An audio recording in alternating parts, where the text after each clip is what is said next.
gị bụ onye dị ndụ na-achị ebighị ebi ebighị ebi. Udo nke osebụrụ ụwa dịrị unu mgbe niile.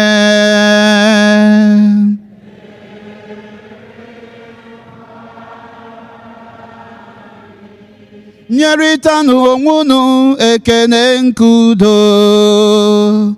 Nye m aka gị ezigbo nwanne m. Nye m aka gị.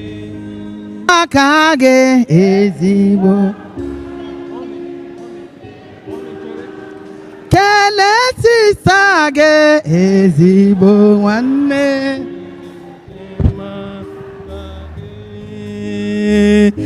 Ezi nwanne maka ezi nwanne mara mma n'ụwa. Eji azụ.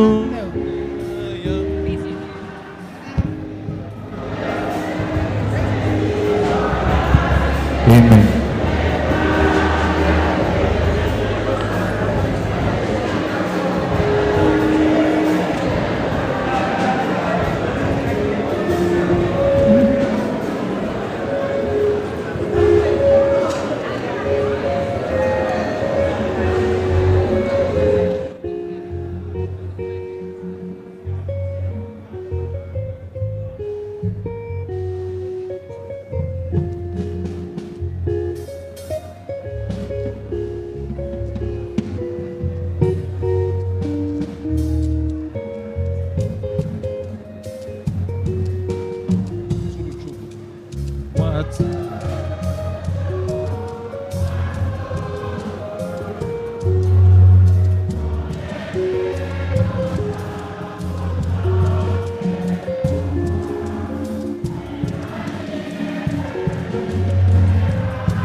Ezigbo nwa atụrụ, achịcha nke ndị ọma, n'eluigwe ka o si zida, ka anyị sekpụrụ ya. Lezigbo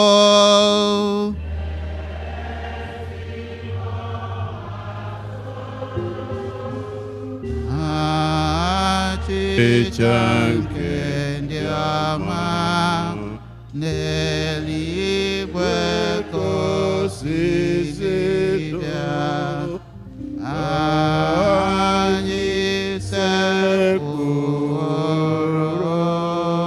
ya.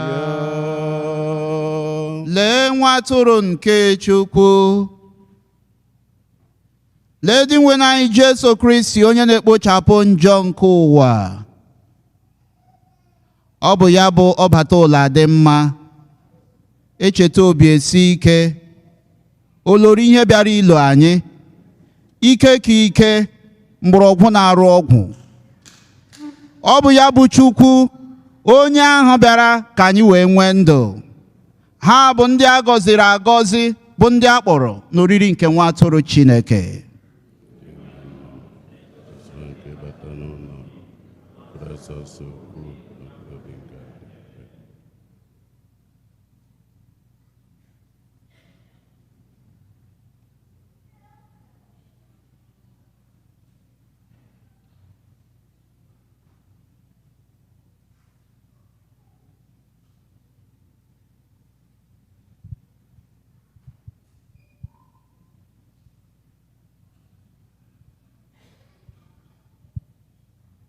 Maka ịnata oriri, a ga-enwe 5 communion stations, ịbụwa n'iru, ịbụwa n'etiti, ofu n'azụ ụzọ ebe anyị si apụ. Ndị niile nọ n'enu, ndị nọ n'azụ na ndị nọ n'ilo, ha ncha ya anata n'azụ ụzọ ebe anyị si apụ. Daalụ. Ndị ushers unu nyere anyị aka.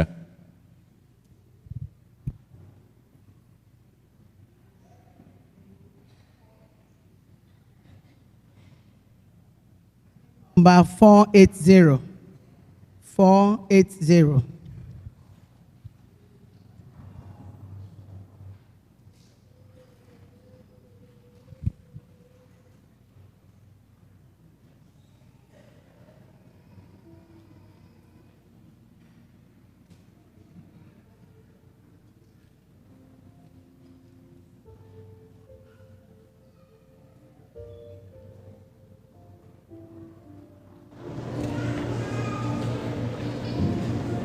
Anybody over there?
Ka anyị rịọ arịrịọ.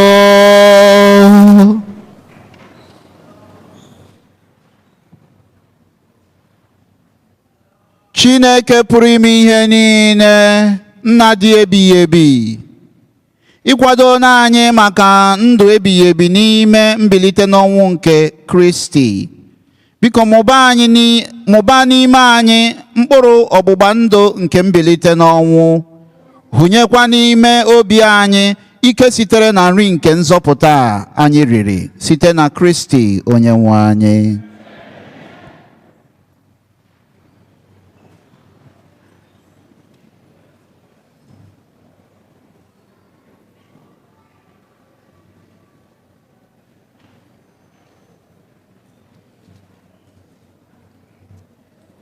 Ọ dị ka ndị kwaya ọ kwadoro ndị nna ọfụma tata, ka anyị kụpụrụ na ndị kwaya aka tupu anyị na-aga n'iru maka amamakwa ndị ọzọ. Ndị nne ga-abịa ka ha si eme ụbọchị ụka nne. Ọ bụrụ na ọ na-adịgo nkwadebe, ha line go up. Ndị kwaya ma onye na-edu n'ukwe ka anyị gaa n'iru.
Yeah.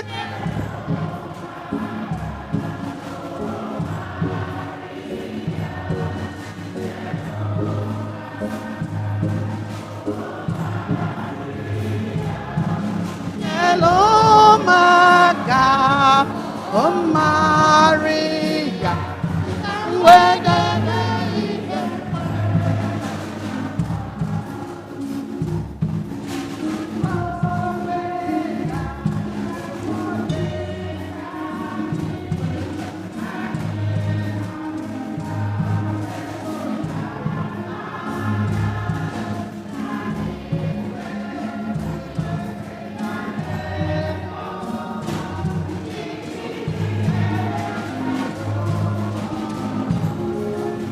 yeah.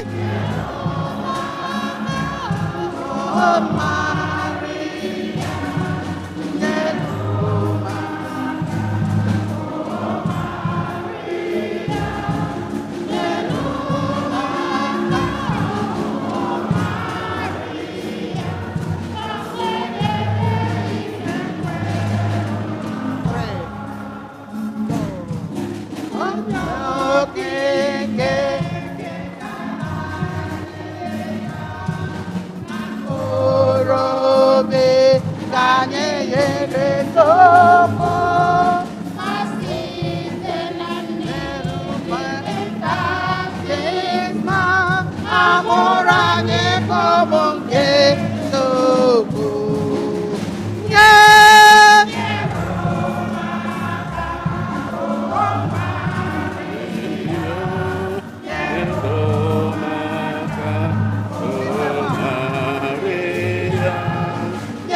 na-aṅụrị nke eluigwe.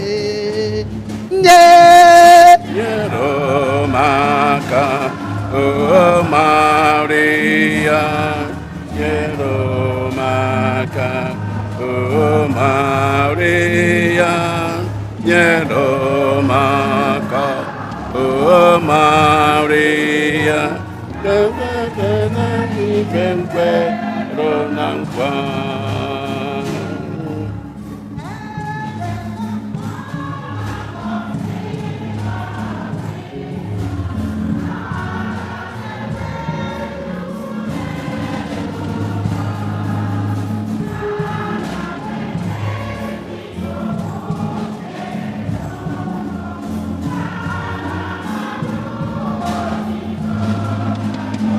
Nyalụ m aka, Nyere m aka, aka o Maria, Maria, wenete ihe nkwero na ka nkwelu na nkwa.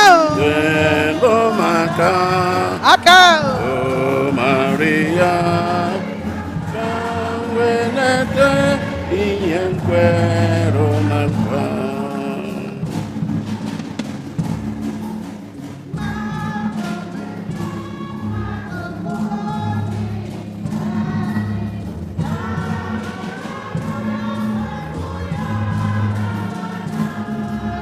ka anyị were ofe ya n'elu ụwa, iji binye elu ya nụ. Nyelụ m aka, Nyere m aka, aka o Maria,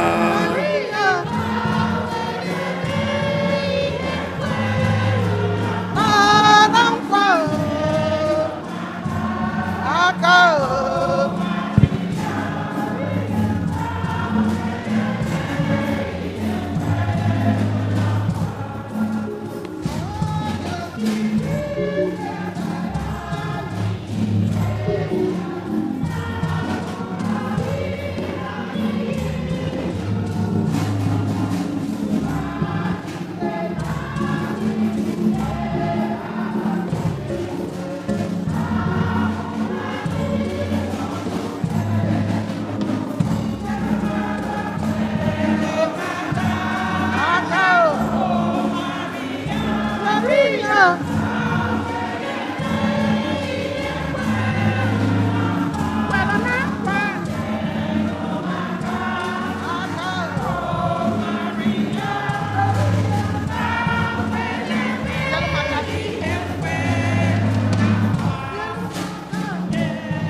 Daalụnụ.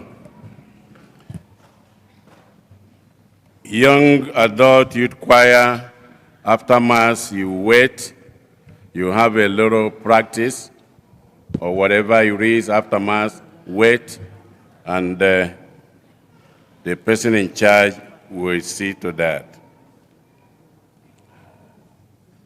Parents of all the confirmed candidates, ana ayọ agbasa ka unu bịa n'iru ebe a ka unu collectie certificate confirmation, unu were oche, unu emena mkpọtụ, ige ntị, akpa afa onye na-afụ maka ya na ya na certificate, ọkpọ nke gị ịnalụ ya, ọ bụrụ ka unu bịa ka unu zọba, o ya akpa afa ofu onye ọbụla bịa, onye ọbụla nọdụ ana were oche nọ ka o si wee kọwa ya. Ndị lectors ọkwa nke a bụ maka ha nwa. May 24 unu ga-ezukọ ka unu si eme ma agbasa ụka.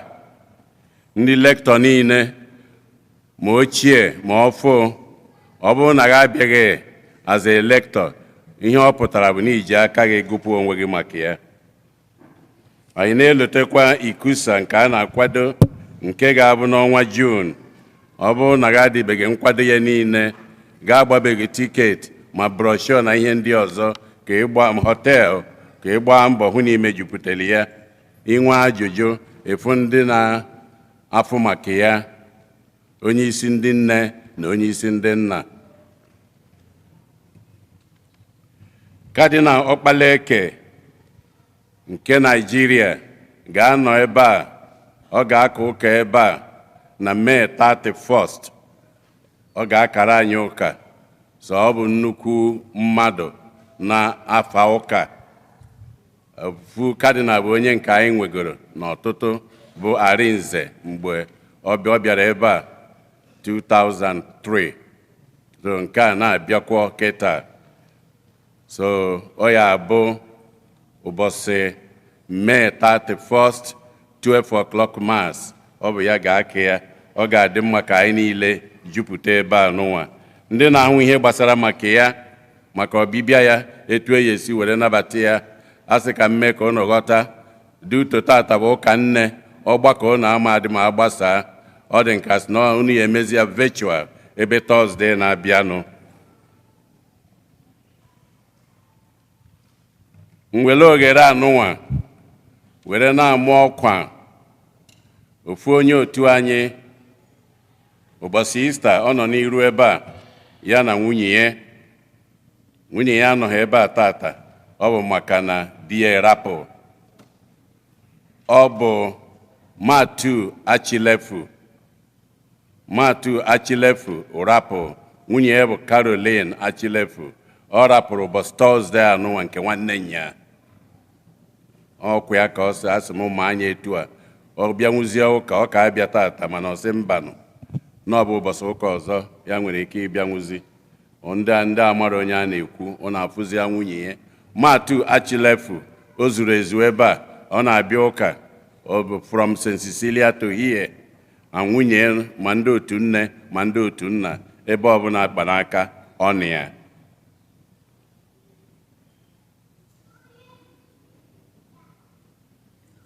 Onye isi ndị nna Ben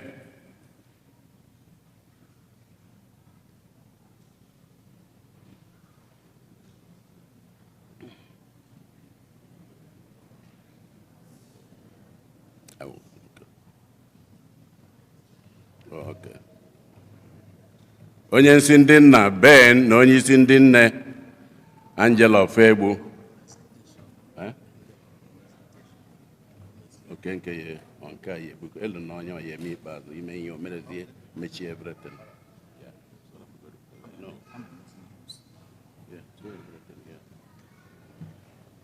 God is good all the time. Because Daluno, today is a very, very special day. Ndi nne mama. Ndi nne mama. Ndi nne mama. Dalun. This year, the unique in so many ways. Manager, we did almost 3 years ago. So, we are Catholics and we are people of faith. And one of the things about people who are religious, who from time to time we have to make sacrifices. So this year we are sacrificing. Makosi nedi ndinna welozi for you. So ndinna wesi, on behalf of ICMO, I'm wishing all the grandmothers, our ever beautiful ICMO WO women, and you guys are really gorgeous, and all mothers here and every part of the world, a very happy Mother's Day. Today, as we celebrate this special but unique Mother's Day, I want to remind everyone that the decision to combine all our 3 yearly celebrations, Mother's Day, Father's Day, and Youth Day into one began about 3 years ago, which is why we do not have a playground event this year. No matter what, we honor and appreciate all mothers for your love, sacrifices, strength, prayers, and dedication to your families and our community. May God continue to bless you abundantly, protect, strengthen, and reward all mothers for all your sacrifices. God will bless you for your good work. Thank you and have a happy Mother's Day.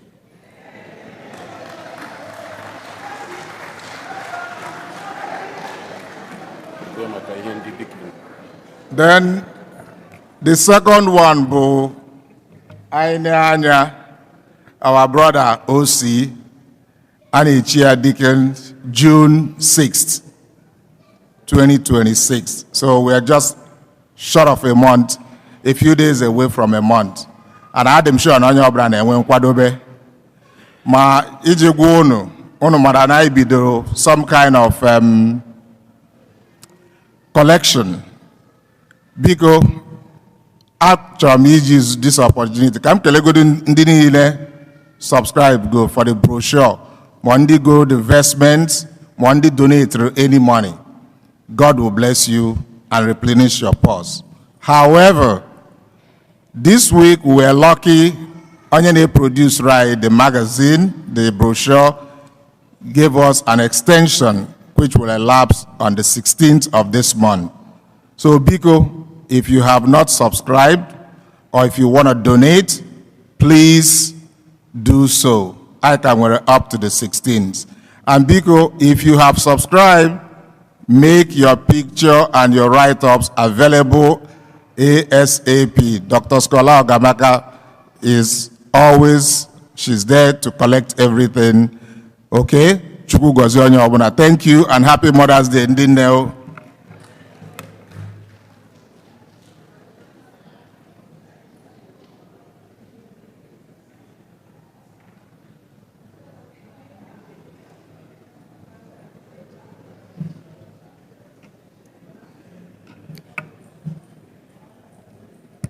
God is good all the time. Ndị nne mama. Unu na-ekwuzi ka ndị ama nri rice ma gbasa church. Ndị nne mama. Ndị nne mama. And a happy Mother's Day to all of us.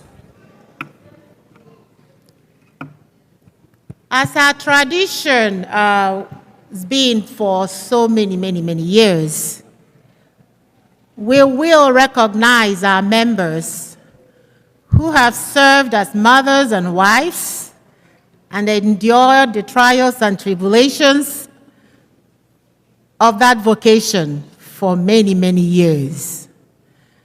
We usually recognize ndị nọ na marriage for 25 beautiful years, ndị nọ na marriage for 35 beautiful years, and ndị nọ na 50. So this year we have 25s and 35s. So I get recognizing her by presenting a plaque to them. Na yokwan Chineke on their behalf. Ka ha wee kwusikwa ike n'ebe ha nọ. No vocation, no leave, no transfer. Chineke nna ga na-edu unu. Congratulations to all of you. So onye akpọrọ aha ya apụta bịa were plaque nke.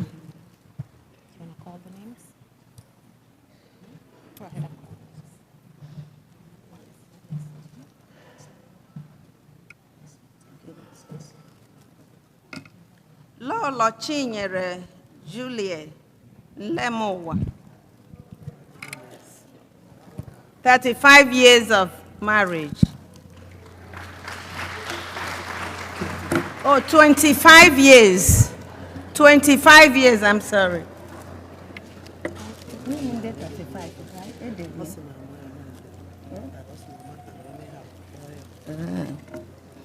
Dr. Adako Olumba, 35 wonderful years of marriage. Please give her a round of applause.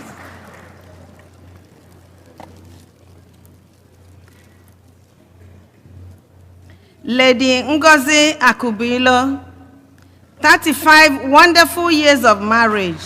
Let's clap for her.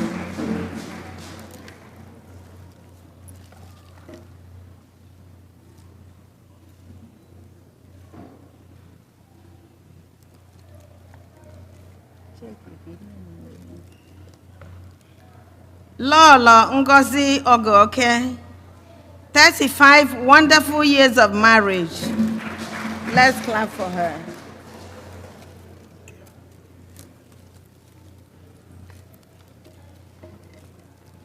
Dr. Fidelia Nnachetam, 25 wonderful years of marriage. Bravo.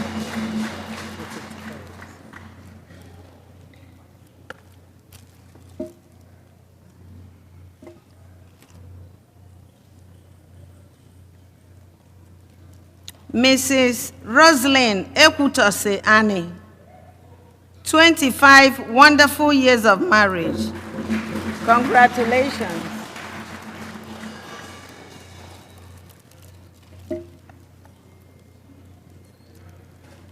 Lady Chinyere Wike, 25 wonderful years of marriage. Congratulations.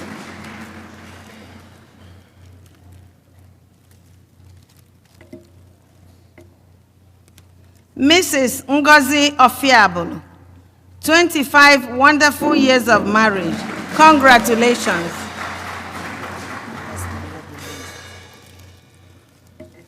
The last and not the least, Lolo Chinyere Ofebu, 25 wonderful years of marriage. Congratulations.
Amen. Imechago. Who want to be ready? Come on. And I want you to check.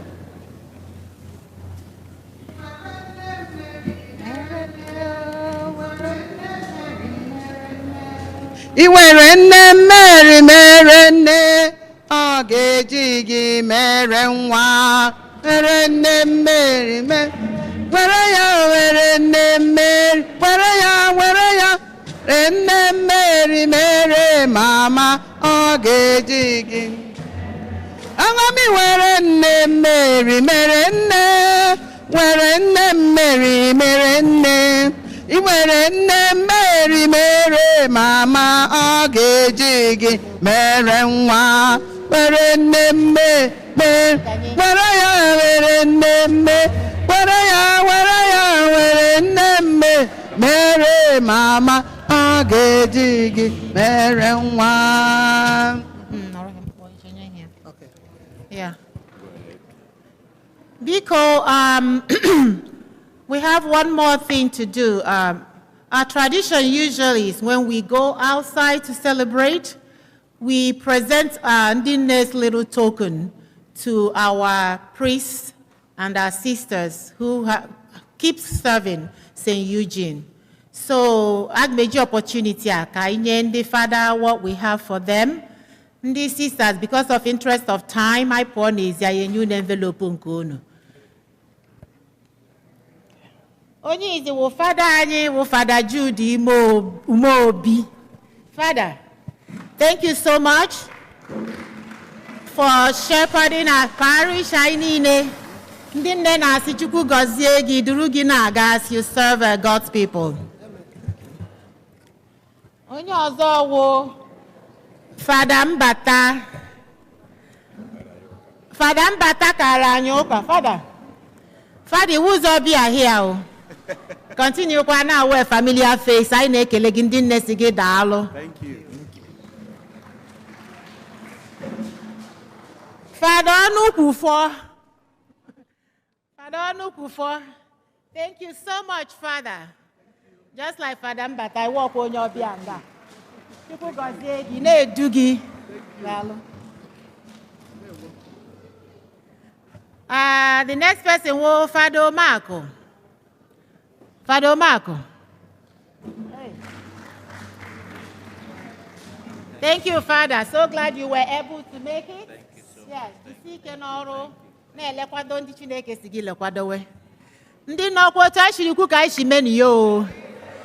the last thing on the meeting na Saturday, in-person meeting. Biane share biari rice in dinne. Onye na no rice ke ye fuo. Dalo no dinne.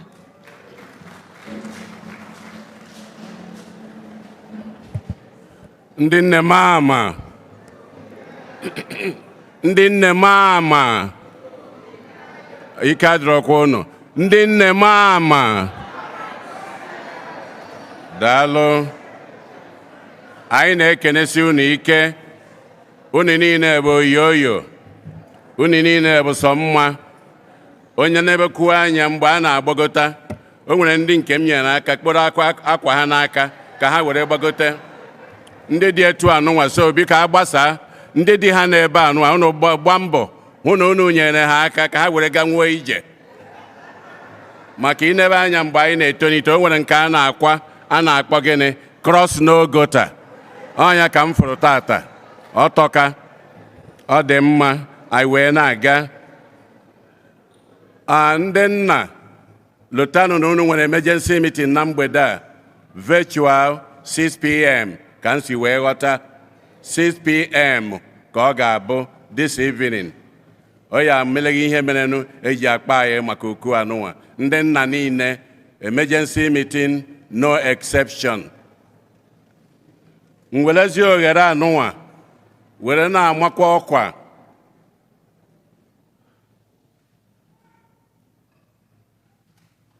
I like nke anyị si dere Jim.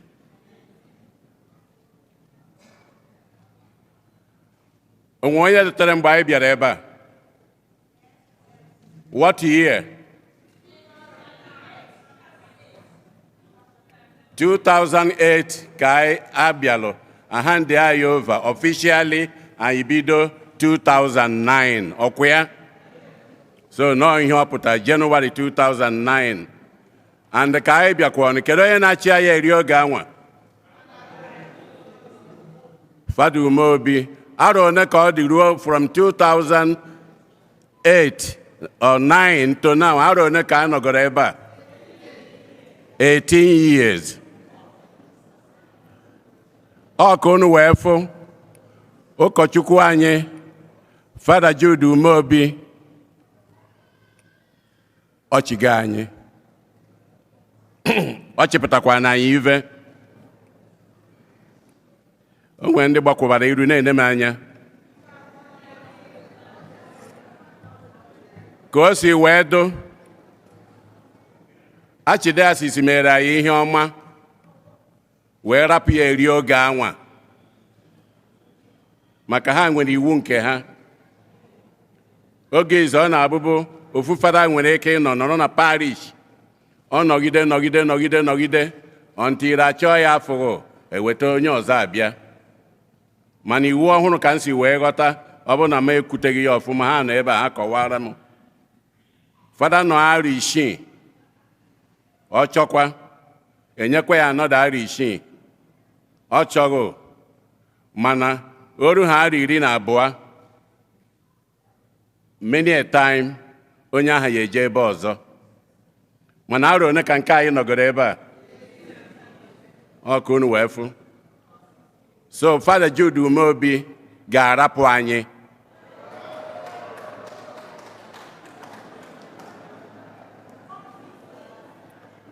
ọ lụgokwanụ anyị na ya anọgo enweghị ihe ọzọ. Nrapụbe mgbe m na-elute ebe anụnwa 11:15 ebe inwetazi ebe ya paakị ya afịaghị arụ ya bụ Maasị 7 bụ Maasị 7 Maasị 12 bụ Maasị 12 o nwere onye a na-eche. A zụtara anyị na ya ka anyị kụpụrụ onwe anyị aka kụpụkwara nyanwa aka. Ọ bụzi ọtụtụ ihe ndị ọzọ ka anyị ya agaba ndị ahụ bụ ihe anyị ya akọ later on mana ọ iji mara ụlọ ọkwa na ọ ga-arapụ anyị jebe another place. Na nghọta nke mụ anyị nwa Chukwu emekwuo na enere m anya ebe a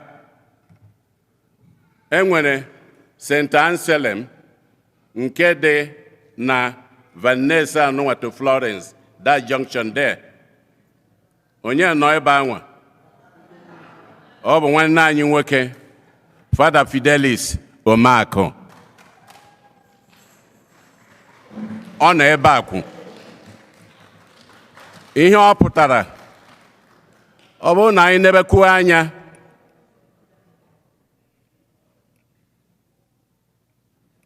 ndị fada ndị Igbo ole ka anyị nwere nọ na Archdiocese a eri ha nne ndị dị nkadinated ya bụ ndị bụ asịsị ebe a bụ bego ọ bụrụ ndị na-agụ akwụkwọ.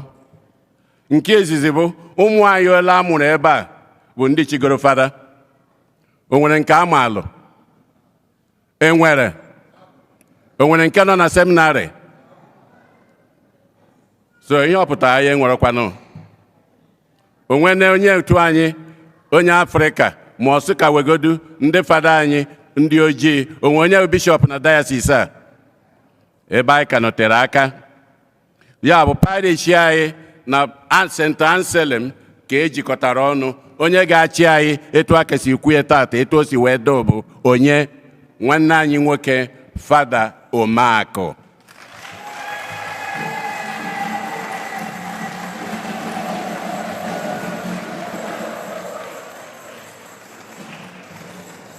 Ọnya ka nsị ka mma n'ọkwa ihe ndị ya adịzi n'iru ma nke ya apụ ma nke batara abata ọ letaron anọrọzie fada aka nọ ya ọ naghị apụ tata. Oge ha ga-eji tụgharị bụ July 1 n'ọnwa July ka a ga-eji tụgharị. So emezie ma nke ya ewere ma nke ya apụ apụ akpazie anyị na ha anyị amarụ ka esi aga. Ndị tata bụ ụbọchị izi ha bịara ụka ebe a ha kwụrụ ọtọ. Do we have first time worshipers? First time last call, first time worshipers? Okay, ka anyị kụpụrụ onwe anyị aka anyị niile. Anyị wee na-ekene ndị fada niile nke ka nke fada Mbata onye nke du anyị na maasị tata ka anyị kụpụkwori ya aka. Daalụnụ.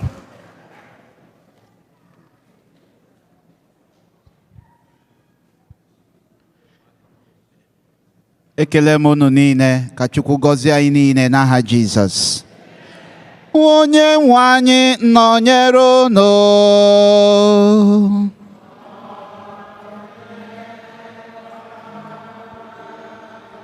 Ka Chukwu ji ike niile gọzie unu, Nna na Nwa na Mmụọ Nsọ.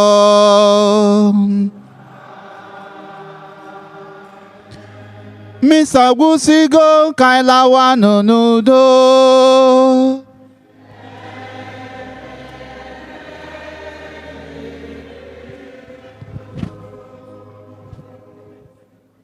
Anyị nwere nne dị mma. Anyị nwere nne dị mma.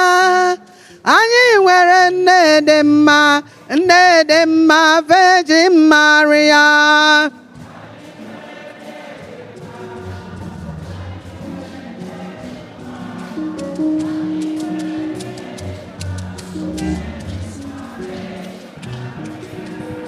Enwere m nne mara mma.